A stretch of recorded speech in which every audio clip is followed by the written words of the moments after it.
Oke, hari ini kita mau belajar dative case atau kasus datif. Kita buka bukunya halaman 67.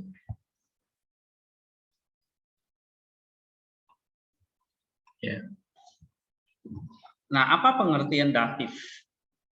Atau apa pengertian kasus dulu? Masih ingat nggak? Kasus itu apa?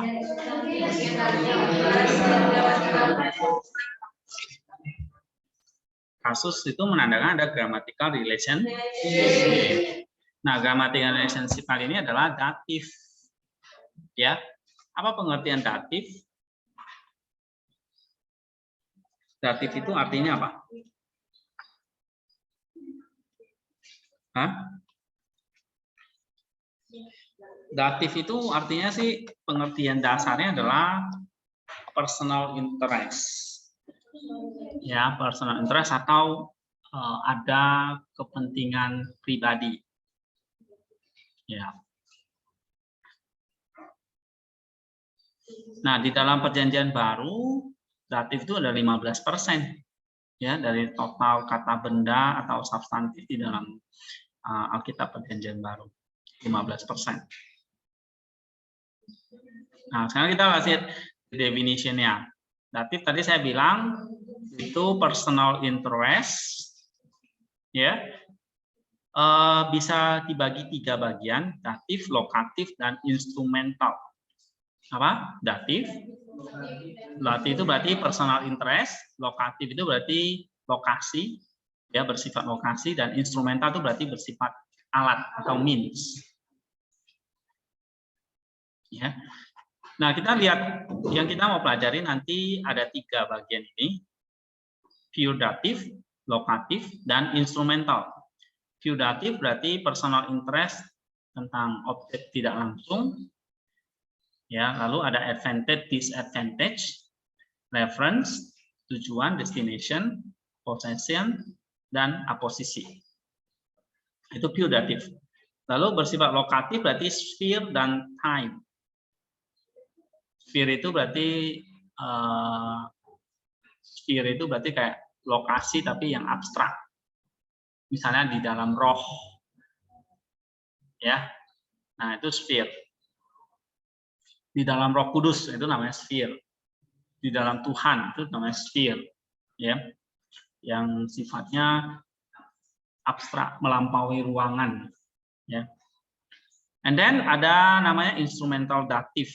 Nah, ini bersifat alat, misalnya manner, means, agency, measure, cause, ya, association.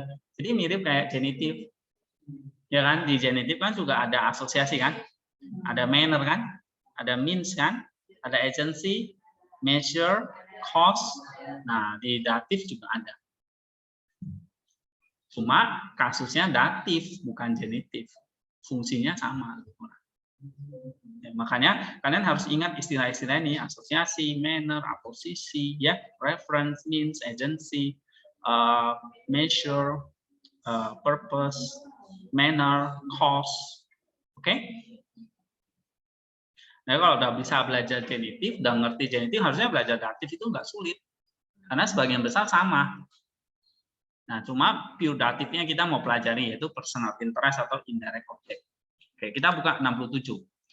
Halaman 67, indirect object atau objek tidak langsung. Nah, waktu di awal pertemuan kan saya sudah ajarin tentang objek kan, ada objektif, ya, ada posesif, ada subjektif, benar kan? Masih ingat April mencangkul di sawah? Nah, April itu subjek, ya kan, subjektifnya. April mencangkul di sawahnya Paman. Sawah Paman. Paman itu apa? Posesif, ya kan? Nah, gitu. Ibu memberi uang kepada saya. Ibu mengasihi saya uang kepada saya. Ya, ibu memberi saya uang. Ibu subjeknya kan? Uang objeknya. Ibu memberi uang kan gitu kan kepada saya. Saya inilah objek tidak langsungnya, atau yang disebut datif tadi, indirect object of the dative. Paham? Iya. Contoh lain misalnya Tuhan mengajari para murid perumpamaan. Yang mana objek personal interest? Murid. Nah, personal interest ada buat kepentingan orang itu, kepentingan personal, ya kan?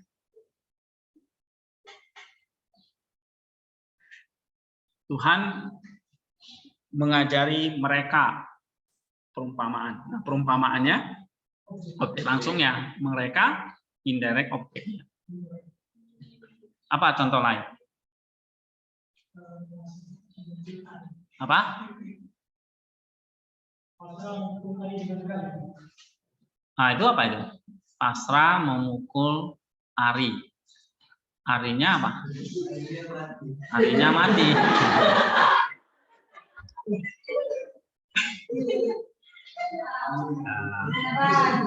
Berarti nyambung sih, Riko. Nyambung di surga.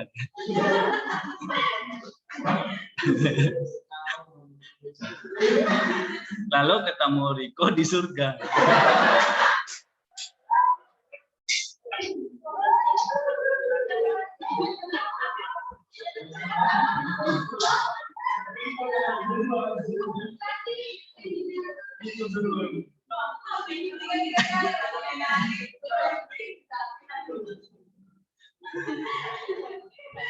Ada sphere juga di situ.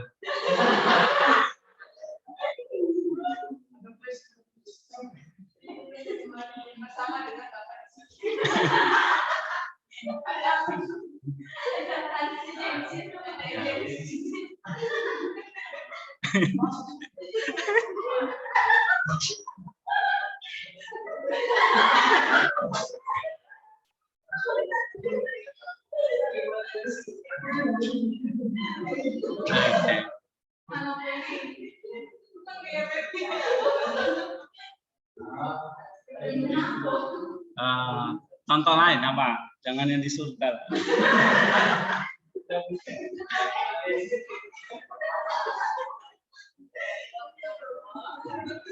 Ya, misalnya gini,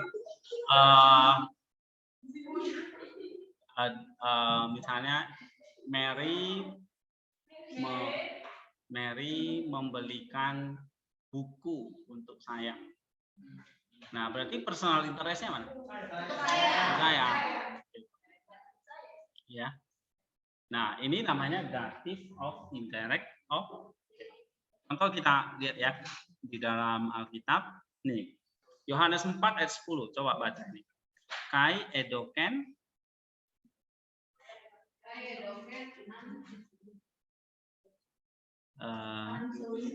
Kai edoken an soy hudor son, ya kan? Diterjemahkan, he would have given to you living water. Nah, dia akan memberikan kepadamu air hidup. Yang air hidup dengan kepadamu itu dua-duanya objek, tapi satu interestnya yang mana? Personal interestnya, indirectnya to you. Air hidupnya objek langsung. Ini ya, coba kita lihat by box-nya ya, Yohanes 4 ayat 10.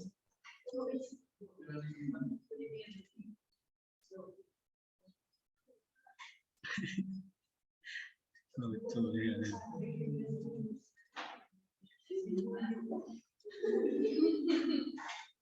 Ternyata kalian tuh lucu-lucu ya.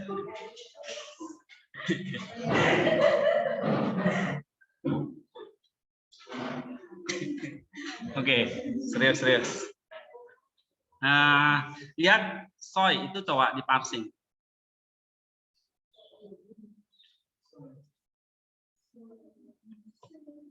Datif kan? Noun, pronoun, datif, second person. Artinya you ya, kamu. Nah, hudor itu akusatif.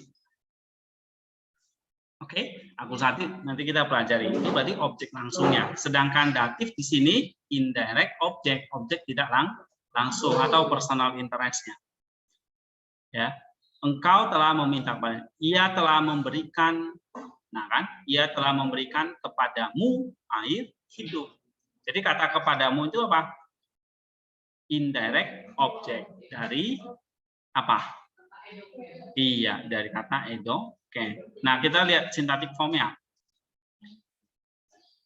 Anti diagram. Lihat kata soy di situ, ya kan? Di bawah apa? Di bawah edoken kan? Nih. Nah, berarti edoken dengan soy grammatical relationship-nya apa? Nah, itu dia.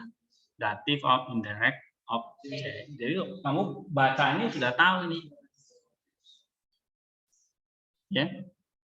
Ini yang penting di sini. Maka memberikan hudor, air hidup kepadamu. Oke. Contoh lain di sini misalnya 2 Korintus 12 ayat 7. Coba baca edote. Ini yang di teks ini. Edote moi skolov te sarki. Ya. A thorn in the flesh was given to me. Nah, duri di dalam daging diberikan kepadaku. Nah, kepadaku itu interest-nya, personal interest. Ya. Sama kayak tadi, ibu memberikan uang kepada adik. Nah, personal interest-nya yang mana? Adik, ya kan? Oke, kita lihat by box-nya 2 Korintus berapa tadi? 12 ayat 7 ya. Nah, lihat sintaktik formnya atau parsing dulu. Moi, ya kan? Datif kan? Noun, datif, pronoun, first person, singular. Ya kan? Nah, kita klik kanan, anti diagram. Lihat, moi itu menjelaskan apa? Edote. Ya kan? Nah, apa grammatical relationship-nya? Indirect object atau personal interest ya. Oke, yang kedua, dative of interest. Nah, ini mirip dengan personal interest, cuma ini ada double nih. 2. Yaitu satu yang namanya advantage dan satu lagi namanya disadvantage. Yang advantage itu berarti yang mendapat keuntungan dari kata kerja itu. Contohnya tadi, saya memberikan uang kepadamu. Mu-nya itu mendapat keuntungan ya. Gitu. Tapi kalau saya mengatakan saya melawan kamu, kamunya at disadvantage, artinya mendapat ketentangan atau kerugian.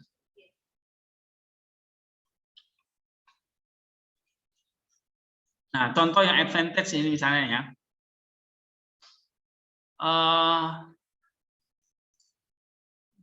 Food is for stomach. Makanan untuk perut atau untuk tubuh. Nah, tubuhnya benefit kan, advantage. Oke?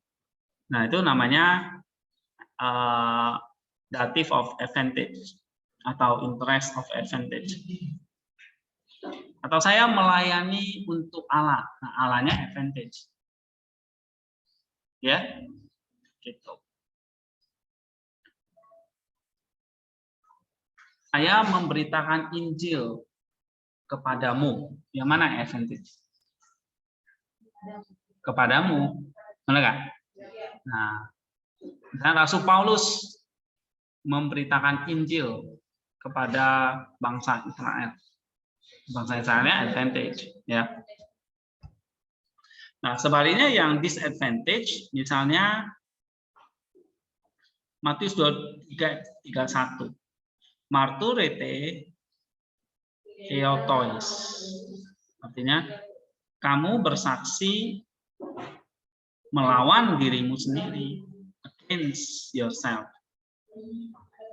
Ya, seperti ada pertentangan kan? Apa namanya? Ya, disadvantage namanya. Atau misalnya ini 1 Korintus 11:29. Coba baca Yunannya dulu ini.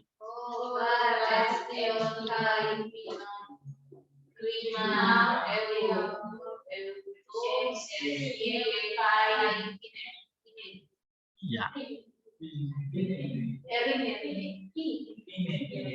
Ini. Nah, artinya for the one who eats and drink judgment on himself. Ya. Nah, nih. Mereka yang makan dan minum itu menjatuhkan penghakiman untuk mereka, untuk diri mereka sendiri. Jadi on himself atau heoto itu disadvantage. Ya.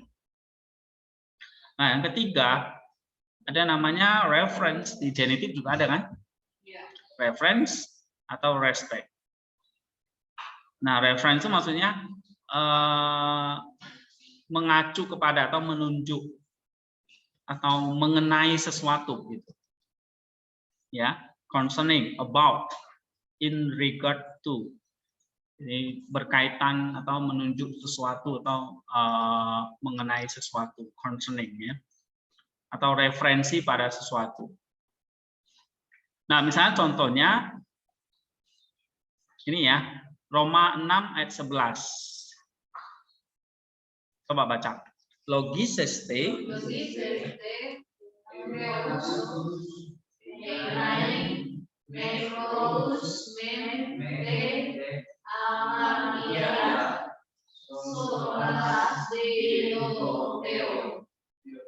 Deto, teo. Nah, mana datifnya? Nih, te hamartias dan toteo. Nah, maksudnya gini.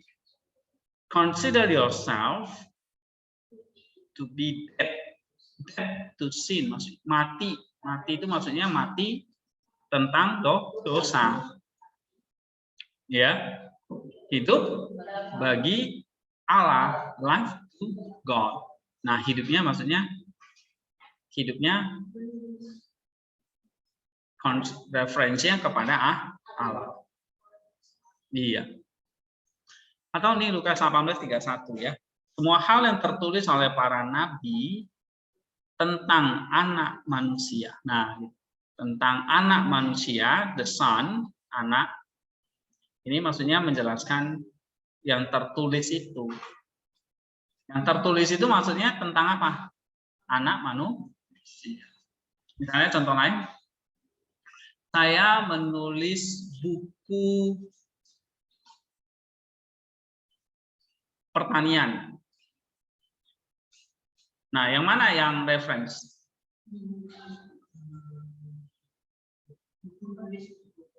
Saya menulis buku pertanian. Yang mana yang reference? Pertanian, maksudnya buku tentang itu ya. Iya. Daud menulis kitab Mazmur. Mazmurnya, maksudnya kitabnya itu menunjuk kepada Mazmur, tentang Mazmur, tentang nyanyian. Nah, itu reference-nya. Misalnya tadi, mati bagi dosa. Ya, hidup bagi Allah. Nah, jadi mati itu maksudnya menunjuk kepada dosanya yang mati, hidupnya maksudnya Allahnya yang hidup, gitu ya. Oke. Nah, kemudian dative of destination. Destination itu maksudnya arah tujuan ya. Misalnya, saya datang kepada kamu. Kepadamu itu menjadi tujuan saya datang, arahnya. Oke. Nah, itu destination. Atau Saya datang ke ruangan itu. Ruangan itu jadi destination. Nah, contoh dalam kitab itu Matius 21 ayat 5 ya. Rajamu datang kepadamu. Kepadamu itu apa? Destination. Ya. Atau he approached the house. Dia mendekati ke rumah itu. Nah, rumah itu menjadi tujuan. Atau saya berangkat ke Purwokerto. Nah, Purwokerto jadi destination. Oke, saya kira itu nggak sulit ya. Lalu ada posesif, pemilikan. Ya, misalnya ini dalam Kisah 8:21. Neither share nor a lot in this matter belong to you. Ya, bukan bagian ini atau nor a lot ya, masalah ini menjadi milikmu.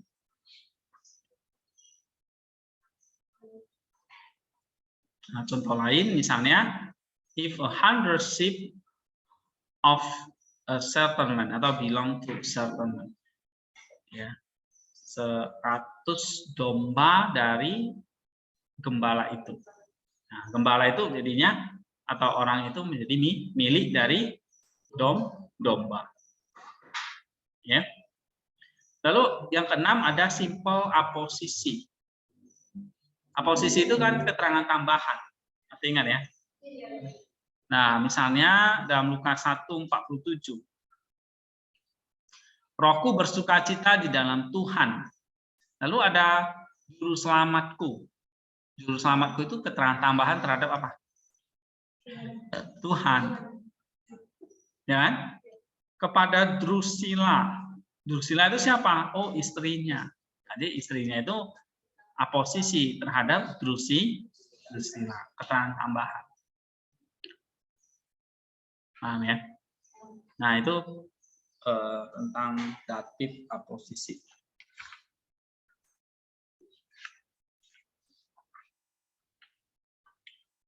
Oke. Nah, kita lanjut ke lokatif. Lokatif itu tadi saya katakan bersifat tempat atau posisi, ruangan, ataupun yang bersifat abstrak, yang non-fisikal. Bentuk lokatif tapi non-fisik. Kalau ruangan ini kan fisik. Tapi kalau misalnya bersifat non-fisik itu tadi saya katakan di dalam roh, gitu, ya, itu non-fisikal. Nah, pertama datif of sphere, ya, datif of sphere ini yang bersifat non-fisik, misalnya miskin di dalam roh, fisik, ya kan? Kan ada dalam Matius 5 ayat 3 kan? Miskin di dalam roh. Jadi di dalam roh itu sphere dari miskin. Ya. Atau 1 Petrus 3:18 mematikan di dalam daging. Nah, di dalam daging ini abstrak tadi.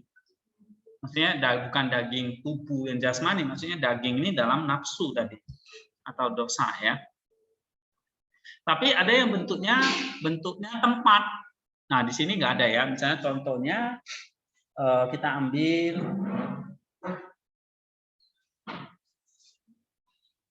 locative of place, Yohanes 19 ayat 2.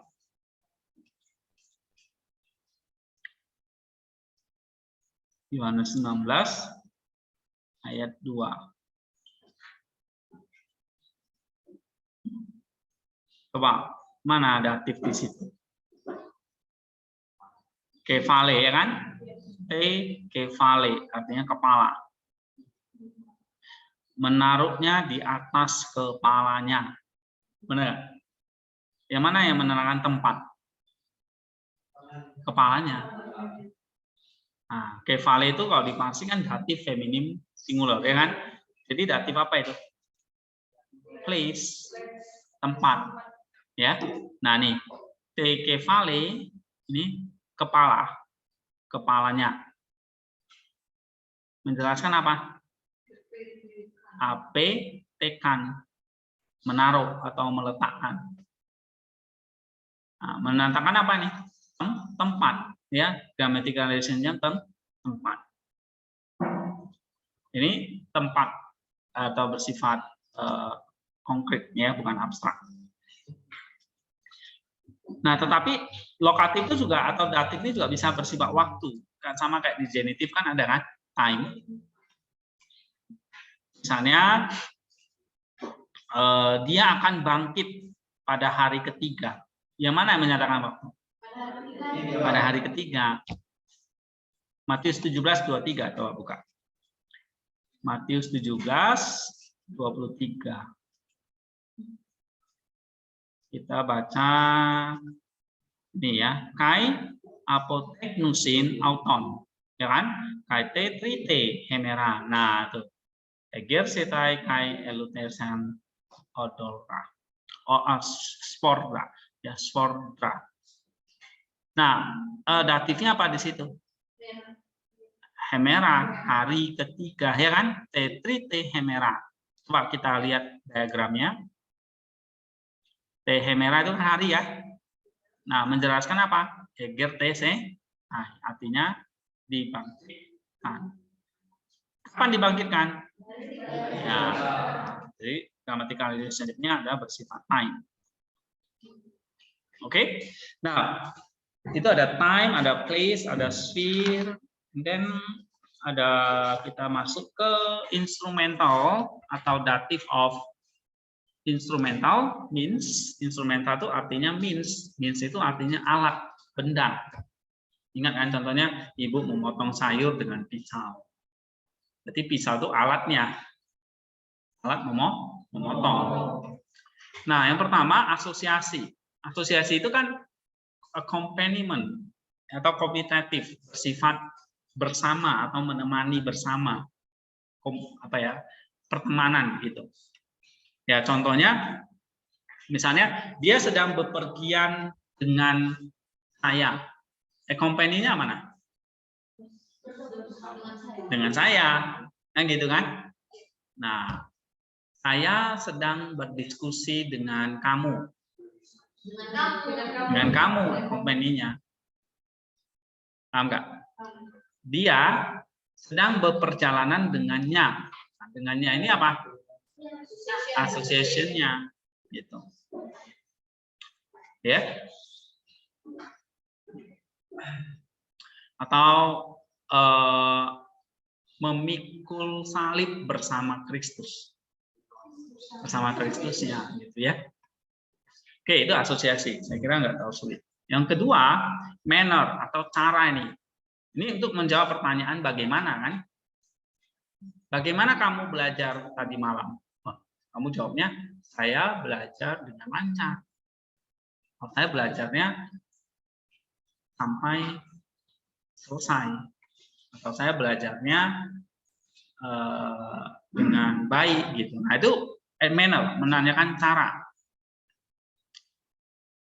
Misalnya gini, dia berbicara dengan tegas. Tegas itu menyatakan apa? Cara berbicaranya. Ya, dia berjalan dengan lambat. Lambatnya itu menjelaskan manner dari berjalan. Saya berbicara dengan cepat. Nah, cepatnya itu. Oke, nah itu manner. Yang berikutnya dative of means atau instrumen. Nah, ini alatnya. Alat di mana kata kerja itu dikerjakan. Misalnya, dia, ini dalam Yohanes 11 ayat 2 ya, dia menyeka kaki Tuhan dengan rambutnya. Rambutnya itu menjadi apa? Alatnya untuk menyeka. Ya kan? Sama kayak kamu menyapu lantai dengan sapu. Sapu itu apa? Alatnya, jangan caranya, ya kan? Oke. Nah, saya dibenarkan oleh iman. Iman. Oke. Saya diselamatkan oleh anugerah. Oke. Saya diselamatkan oleh Kristus. Kristus apanya? Bukan alatnya, agency. Ya, ini yang kita mau bahas. Active of agency.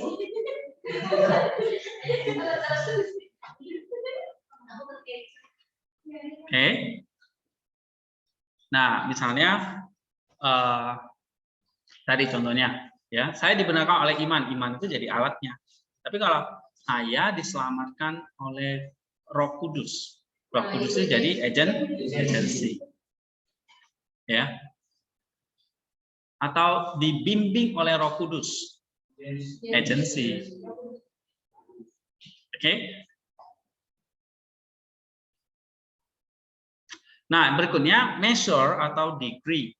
Ini ukuran atau derajat. Kan kemarin kalau di JDT itu bisa ukuran luas, dalam, ya kan? Ukuran panjang, berat. Nah, di dalam datif ini bisa dalam hal ukurannya berbagai juga, ya. Misalnya contohnya kamu dalam Filipi 2:12 ya, you obey, kamu taat. Terlebih lagi di dalam ketidakhadiranku. Nah, much more, terlebih lagi, itu ukuran derajat ketaatannya maksudnya. Oke?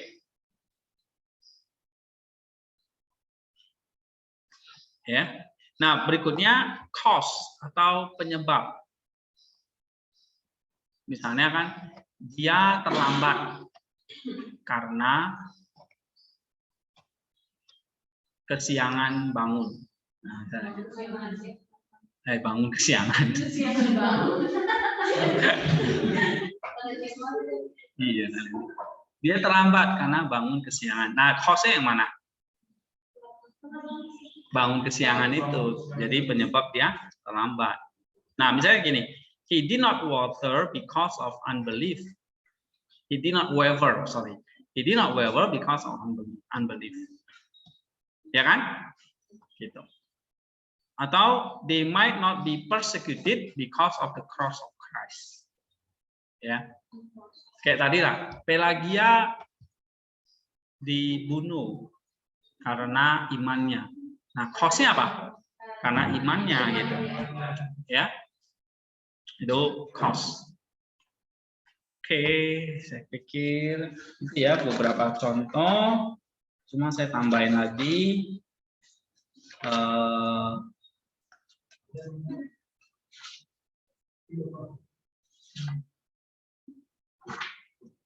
Oke, saya kira itu ya. Sampai di sini ada pertanyaan. Nah, saya kasih beberapa soal sebagai latihan oleh-oleh di rumah.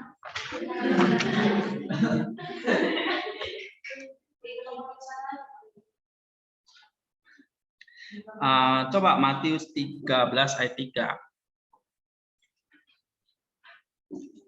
Kalian tentukan ya, datif apa? Matius 13 ayat 3. Kata ini autois. Autois itu datif. Ya, datif apa? Terus yang pakai preposisi ini.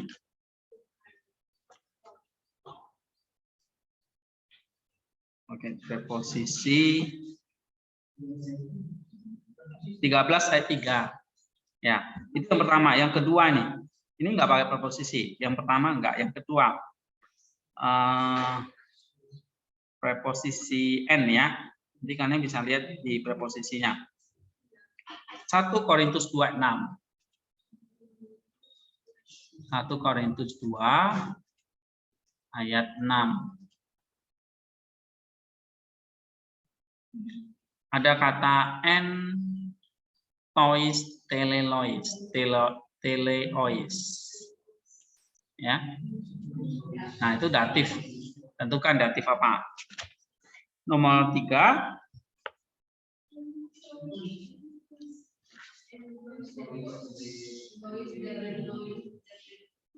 Ini Riko. Banget banget Riko. Iya. Nomor 3 ya.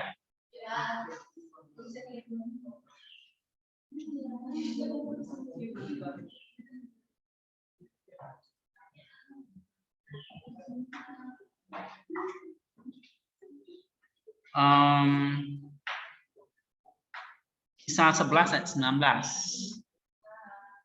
Kisah Rasul 11 ayat 19. Ini banyak loh ini. Ya, karena datif tapi nggak sebanyak genitifnya. 11 ayat 19 ini preposisi epistefano. Ya. Epistefano. Stefano itu datif tapi ada preposisi epi. Oke, tentukan datif apa? Epistefano. Lalu 2 Korintus 9:14. 2 Korintus 9 ayat 14. Nah, di situ ada kata ya, epihumin. Ya. Ya, epihumin yang terakhir ini. Ya. Ada preposisi epi di situ. Epihumin.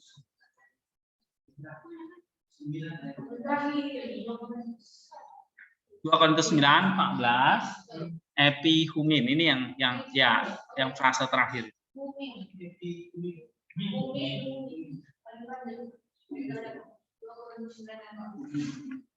Nomor berikutnya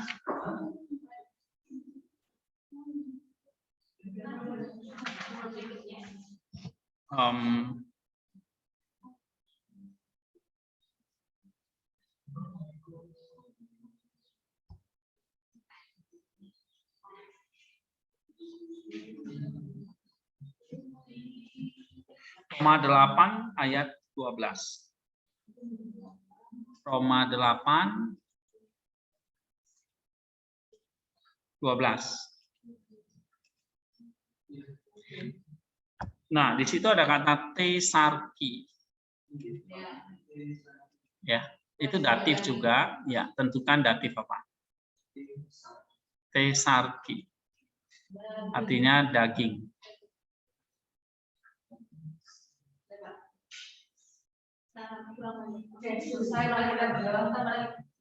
Belum.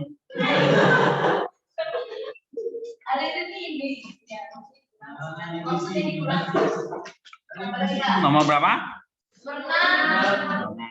Baru 6. Berarti sekarang nomor 7 ya. 6, oke.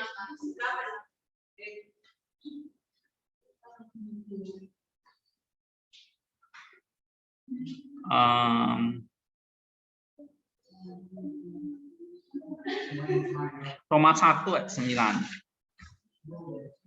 Roma 1 ayat 9. Di situ ada kata ento euangelio.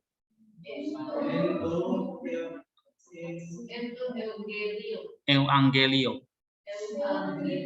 Ya, euangelio ya, gospel itu ya, in the gospel. Nah, itu datif apa?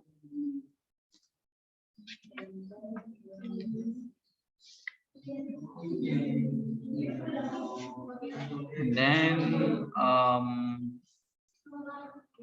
Yohanes 6:44. Yohanes 6:44.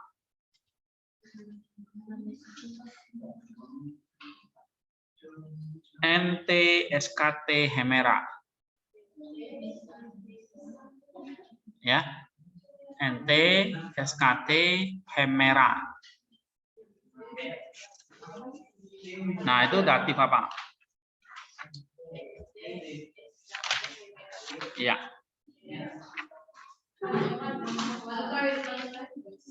And then belum. Wahyu 6 ayat 8. Wahyu 6 ayat 8. Nah, di situ ada kata N, Romfaya, ya kan? Ya. N Romfaya, N Limo, N Tanato.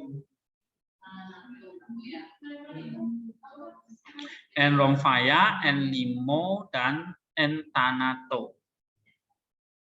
Oke, nah itu datif apa?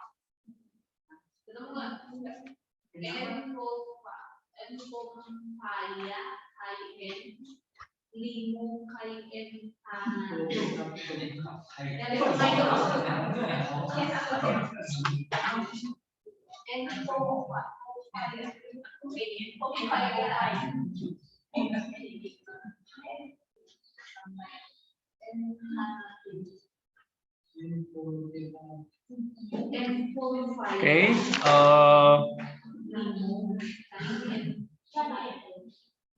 Roma 11:30. Roma 11:30.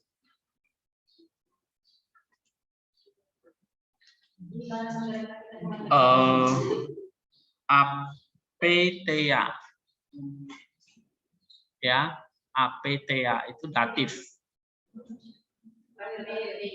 Apetea, ya. And then berikutnya 1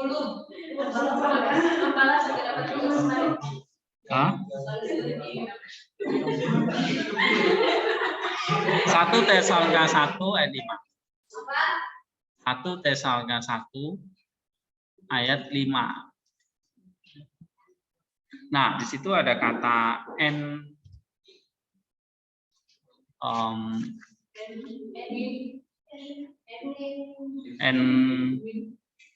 logo, lalu N duname, N pneumati, lalu N preroforia. Oke. Nah, itu tentukan datif apa? N logo ada 4 itu ya. Lalu N duname, N pneumati, dan N preroforia. Ya.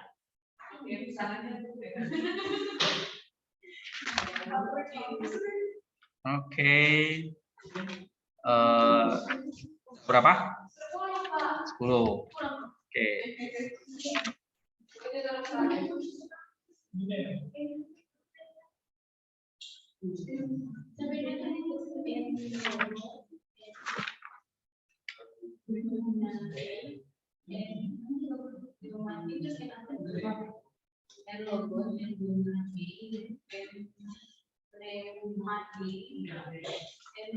Kisah atau nih Markus 4 ayat 8. Markus 4 ayat 8. Ya.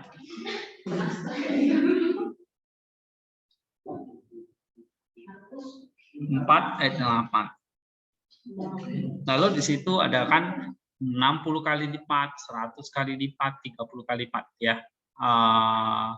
Entria konta, exe konta, dan ekaton. Itu datif apa ya?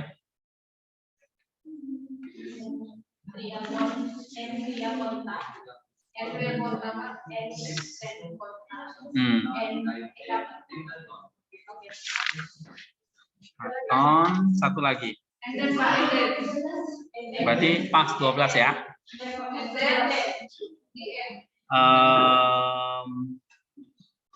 Terus sampai 20. Hah? 20 boleh.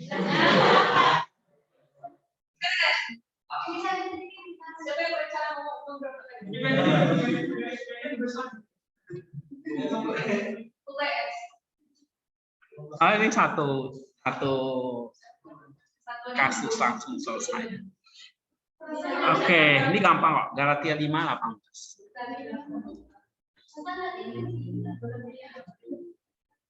5:18. Nah, kata pneumati itu apa? Datif apa? Pneumati. Roh ya, Roh Kudus. Pneumati ya. Oke, 12 soal ya. Tolong kerjakan, minggu depan kita periksa.